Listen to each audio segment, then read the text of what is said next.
अकाल मृत्यु का कारण क्या है और उसके बाद आत्मा का क्या होता है। आज के वीडियो में हम इसके बारे में विस्तार से जानेंगे।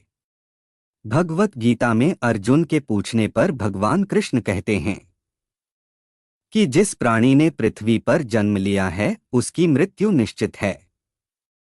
ये एक सच्चाई है जिसे बदला नहीं जा सकता। लेकिन क्या मरने के बाद हर किसी को मोक्ष मिलता है? इसका उत्तर है नहीं। इनमें से कुछ ऐसे भी हैं जिनकी आत्मा सदियों तक धरती में ही रहती है। इसका कारण यह है कि उनकी असमय मृत्यु हो जाती है। आपने कई बार देखा होगा कि लोग सड़क दुर्घटना या एक्सीडेंट का शिकार हो जाते हैं और अपनी जान गंवा देते हैं। धार्मिक ग्रंथों में ऐसी मौतों को अकाल मृत्यु कहा गया है। अकाल मृत्यु वह अवस्था है जब शरीर तो नष्ट हो जाता है लेकिन आत्मा संसार में ही रहती है। लेकिन सवाल ये उठता है कि ऐसा क्यों होता है। इस वीडियो में हम जानेंगे कि अकाल मृत्यु क्या है, अकाल मृत्यु के बाद उस आत्मा का क्या होता है, अकाल मृत्यु कैसी होती है, अकाल मृत्यु से बचने का मंत्र क्या है, आत्महत्या को पाप क्यों माना जाता है। इसलिए इस वीडियो को पूरा देखें और अपने दोस्तों के साथ शेयर करें। ऐसे और भी जानकारीपूर्ण वीडियो के लिए हमारे चैनल को सब्सक्राइब करें। चलिए बिना देर किए शुरू करते हैं आज का वीडियो। आइए जानते हैं अकाल मृत्यु के बारे में। अकाल मृत्यु कैसी होती है? दोस्तों, सामान्य मृत्यु के बारे में हम सभी जानते और समझते हैं। लेकिन अकाल मृत्यु का विषय ऐसा है कि इसके बारे में कई तरह की बातें कही जाती हैं। गरुड़ पुराण में लिखा है कि अगर कोई जानवर भूख से मर जाता है या किसी हिंसक जानवर के कारण मर जाता है या यदि कोई व्यक्ति जहरीला पदार्थ खाने से या पानी में डूबने से मर जाता है तो ऐसे व्यक्ति को अकाल मृत्यु की श्रेणी में रखा जाता है। अकाल मृत्यु क्यों होती है? दोस्तों, अकाल मृत्यु किसी भी कारण से हो सकती है, चाहे वो किसी बीमारी के कारण ही क्यों न हो। इस हादसे के कारण अक्सर इंसान यही सोचता है, यदि उनके साथ ऐसा न हुआ होता तो वे न मरते। लेकिन अकाल मृत्यु का कारण कई जन्मों में किए गए दुष्कर्मों को बताया गया है। गरुड़ पुराण में इस प्रसंग में गरुड़ जी ने श्रीहरि से यह प्रश्न पूछा था, जबकि वेदों में मनुष्य की आयु 100 वर्ष निर्धारित की गई है, फिर उसकी अकाल मृत्यु क्यों होती है? इस सवाल के जवाब में श्रीहरि कहते हैं कि ये सच है, वेदों में मनुष्य की आयु 100 वर्ष निर्धारित की गई है, लेकिन इसमें दुष्कर्म नहीं जोड़ा गया है। अर्थात प्रत्येक व्यक्ति की मृत्यु तब होती है जब उसमें धार्मिक कार्यों की शक्ति नहीं होती या फिर उसका शरीर उसे धार्मिक कार्य करने की इजाजत नहीं देता। इसके अलावा जब कोई व्यक्ति धार्मिक कार्यों को करने के लिए अपनी इच्छा को त्याग देता है तो पृथ्वी पर उसका जीवन काल कम हो जाता है। यह देखा जा सकता है कि प्रत्येक व्यक्ति का कर्म ही उसका धर्म है। एक व्यक्ति की मृत्यु तब होती है जब उसके पास अपने कार्यों को करने की शक्ति या इच्छा शक्ति नहीं होती है। भले ही किसी व्यक्ति की उम्र 100 साल हो, परंतु वह अपने कर्मों से अपनी ही आयु का नाश करता रहता है। वेदों के ज्ञान के बिना इंसान कब दुष्कर्म कर बैठता है उसे पता ही नहीं चलता। इसलिए हर व्यक्ति को धर्म और गैरधर्म के बारे में जानना चाहिए। अकाल मृत्यु के बाद आत्मा का क्या होता है?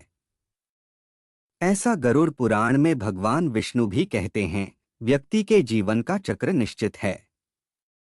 जो लोग समय से पहले मर जाते हैं, जो इस चक्र को पूरा करने में असमर्थ होते हैं, मृत्यु के बाद भी अनेक प्रकार से कष्ट भोगना पड़ता है। दरअसल अचानक हुई मौत के कारण व्यक्ति की इच्छा और दृष्टि बनी रहती है जो कभी पूरी नहीं हो सकती। ऐसे में शरीर तो नष्ट हो जाता है लेकिन आत्मा की इच्छा नहीं छूटती। ऐसे में आत्माओं की अकाल मृत्यु हो जाती है। अपने प्रियजनों या जीवित लोगों को कष्ट पहुंचाना और उनकी इच्छाओं को पूरा करने का प्रयास भी करते हैं। ये आत्माएं यहाँ राक्षस योनि में कई वर्षों तक भटकती रहती हैं। अगर हमारे परिवार में कोई ऐसा व्यक्ति है तो क्या करें? इन आत्माओं को मुक्ति कैसे मिलेगी, हमें वीडियो के अंत में पता चलेगा। ऐसा गरुड़ पुराण में बताया गया है कि जिस व्यक्ति की मृत्यु प्राकृतिक मृत्यु के कारण होती है उसको 13 या 45 दिन में दूसरा शरीर मिलता है। उसे राक्षस योनि से मुक्ति मिल जाती है और अपने कर्मों और अगले जन्म के लिए यमलोक पहुंचता है। जबकि अकाल मृत्यु में व्यक्ति भूत प्रेत योनि में भटकता रहता है। कुष्मांडा, ब्रह्मराक्षस, बेताल और क्षत्रपाल योनि, उनकी आत्मा को आसानी से शांति नहीं मिलती। आत्महत्या पाप क्यों है? आपको बता दें कि अकाल मृत्यु में आत्महत्या को उच्चतम स्तर पर रखा गया है। आत्महत्या को पाप माना जाता है। शास्त्र की दृष्टि से यह निंदनीय कार्य है। गरुड़ पुराण में इसे भगवान विष्णु ने कहा है, भगवान का अनादर और अपमान। उनका कहना है कि आत्महत्या करने वाले व्यक्ति की आत्मा अपना जीवन चक्र पूरा होने तक पृथ्वी पर भटकती रहती है।